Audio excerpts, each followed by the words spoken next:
अगदी कोणीही बनवू शकेल इतक्या सोप्या पद्धतीने गव्हाच्या पिठाची आणि सर्व घरचं साहित्य वापरून कढईमध्ये बेक केलेली ही नानकटाई पहा. कलर स्ट्रक्चर एकदम परफेक्ट. आणि ही नानकटाई कढईमध्ये बेक करून ही आतून किती मस्त हलकी आणि खुसखुशीत बनून तयार झाली आहे पहा. आणि ही नानकटाई तुम्ही जर एकदा बनवून पाहिलीत ना तर बाहेरची विकत आणणं बंद कराल.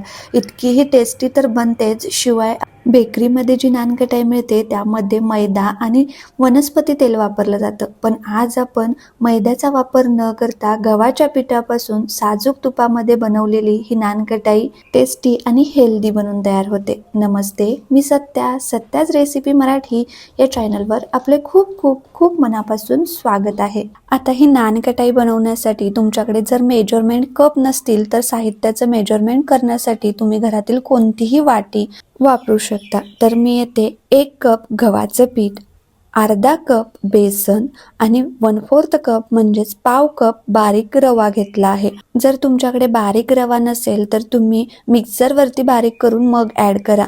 पण जर मोठा रवा घातला तर नानकटाई खाताना रवा कचकच लागू शकतो.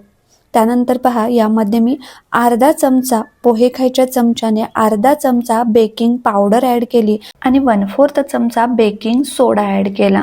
तर पहा, 1 कप गव्हाचं पीठ, गव्हाच्या पिठाच्या अर्ध म्हणजे अर्धा कप बेसन आणि बेसनच्या अर्ध म्हणजे पाव कप रवा, अर्धा चमचा बेकिंग पावडर आणि पाव चमचा बेकिंग सोडा. आता हे सर्व चाळणीने चाळून घ्यायचं, कारण चाळणीने चाळल्यामुळे पीठ हलकं बनतं आणि नानकटाई मस्त खुसखुशीत होण्यास मदत होते. आता सर्वात पहिल्यांदा आपण नानकटाई ज्या कढईमध्ये बेक करणार आहोत त्या कढईमध्ये थोडंसं मीठ घालून ही कढई मंद गॅसवरती प्रीहीट होण्यासाठी ठेवून द्यायची. त्यानंतर एका बाउलमध्ये मी अर्धा कप साजूक तूप घेतलं आहे. तुपाऐवजी अर्धा कप वनस्पती तेल वापरलं तरीही चालू शकतं. आता हे नानकटाईसाठी तूप वापरत असताना अशा पद्धतीचं घट्ट तूप हवं. तर हे घट्ट तूप म्हणजे अगदीच फ्रीजमधलंही नको आणि अगदीच पातळ लिक्विड स्वरूपाचंही नको. आता या अर्धा कप तुपामध्ये पाऊण कप पिठी साखर ॲड केली. तर पहा, पिठी साखर अर्ध्या कपाला थोडीशी जास्त आहे. तर हे प्रमाण अगदी परफेक्ट आहे. तुम्हाला जर जास्त गोड नानकटाई आवडत असेल तर तुम्ही 1 कप पिठी साखर वापरू शकता. आता हे तूप आणि पिठी साखर विस्करच्या सहाय्याने एकसारखी 5 ते 7 मिनिट फेटून घ्यायची. विस्करऐवजी तुम्ही हातानेही फेटून घेऊ शकता किंवा बीटरच्या सहाय्यानेही फेटून घेऊ शकता. पण हे तूप आणि पिठी साखर एकदम फ्लफी होई तोपर्यंत फेटलं जाणं खूप महत्त्वाचं असतं, कारण हे जर व्यवस्थित फेटलं गेलं नाही तर बिस्किट हार्ड बनतात किंवा पाहिजे तशी खुसखुशीत बनत नाहीत. आता हे मिश्रण फेटून झाल्यानंतर पहा, अगदी डबल तिबल फुललं आहे आणि मस्त असं फ्लफी झालं आहे.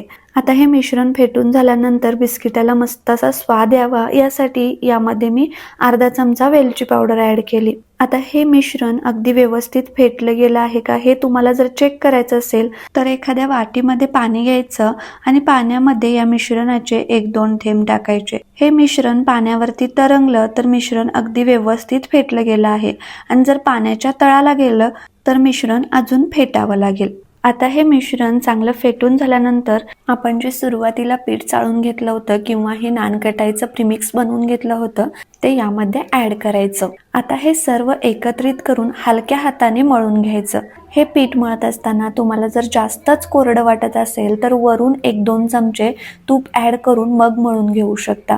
पण पीठ कोरडं वाटतंय म्हणून यामध्ये पाणी किंवा दुधाचा अजिबात वापर करायचा नाही. तर आपण जे हे तुपाचं प्रमाण घेतलं आहे यामध्ये पीठ अगदी व्यवस्थित मळलं जातं, त्यामुळे या पिठामध्ये मी एक्स्ट्राचं तूप वापरलेलं नाही. तुम्हाला जर आवश्यकता वाटल्यास तुम्ही 1-2 चमचे तूप वापरू शकता आणि अशा पद्धतीने पीठ तयार करून घेऊ शकता.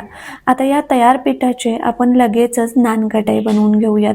तर या सर्व नानकटाई एकसारख्या आकारात बनल्या जाव्यात यासाठी तुम्ही एखादा गोल आकाराचा चमचा घेऊ शकता आणि या चमच्याने हे पीठ घेऊन अशा पद्धतीने हातावरती थोडंसं गोल करून घ्यायचं आणि हलक्या हाताने गोळा दाबून घ्यायचा. आणि ही पहा, ही नानकटाई आता बेक करण्यासाठी तुम्ही प्लेटला तूप लावून घेऊ शकता किंवा प्लेटवरती बटर पेपर ठेवूनही ही नानकटाई बेक करून घेऊ शकता.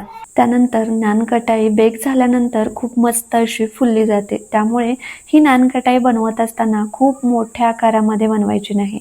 तर पहा, मी येथे अगदी पेढ्याच्या आकाराचा गोळा घेतला आहे आणि हा गोळा हलक्या हाताने प्रेस करून घ्यायचा. खूप जास्तही प्रेस करायचा नाही. त्यानंतर ही नानकटाई बेक करण्यासाठी ठेवत असताना या नानकटाईच्या मध्ये थोडं अंतर ठेवायचं, कारण नानकटाई बेक झाल्यानंतर खूप मस्त अशी फुलली जाते. आता नानकटाई मस्त अशी बेकरीमध्ये असती तशी सुंदर दिसावी यासाठी मी वरून थोडासा कट केलेला पिस्ता लावून घेतला आहे. आता ही तयार नानकटाईची प्लेट प्रीहीट झालेल्या कढईमध्ये ठेवूयात. तर जवळपास 15 मिनिटं ही कढई चांगली प्रीहीट झाली आहे आणि कढईमध्ये मिठाच्या वरती मी एक स्टँड ठेवला आहे आणि या स्टँडवरती ही नानकटाईची प्लेट ठेवायची आणि या कढईवरती अगदी पॅक असं झाकण लावायचं आणि गॅस अगदी मंद करायचा आणि मंद गॅसवरती 20 ते 25 मिनिटं ही बिस्किट बेक होण्यासाठी ठेवून द्यायची. कमीत कमी 15 मिनिटं तरी या कढईवरचं झाकण काढायचं नाही.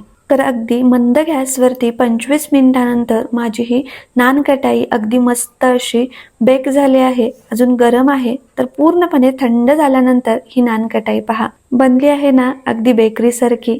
पण बेकरीसारखी जरी दिसत असली ना, तरी चवीला बेकरीपेक्षा टेस्टी आणि पौष्टिक बनून तयार झाले आहेत. कारण आपण ही बिस्किट बनवत असताना यामध्ये मैदा न वापरता गव्हाचं पीठ आणि वनस्पती तेल न वापरता तूप वापरलं आहे. आणि ही बिस्किटं पाहिल्यानंतर तुमच्या लक्षात येतच असेल की ती मस्त हलके आणि खुसखुशीत बनून तयार झाले आहेत. तरीही एक बिस्किट मी तोडून दाखवते पहा. तर झाले आहेत ना मस्त खुसखुशीत आणि हेल्दी. चला तर रेसिपी आवडली असेल तर एक लाईक करा. माझ्या चॅनलवर अजून नवीन असाल किंवा अजून सबस्क्राईब केलं नसेल तर प्लीज सबस्क्राईब करून घ्या. फेसबुक पेजवर पाहत असाल तर फॉलो करून घ्या, म्हणजे माझ्या नवनवीन पारंपरिक परफेक्ट प्रमाणातील परफेक्ट रेसिपी सर्वात आधी आपल्यापर्यंत पोहोचतील. Thank you, bye bye. परत भेटू.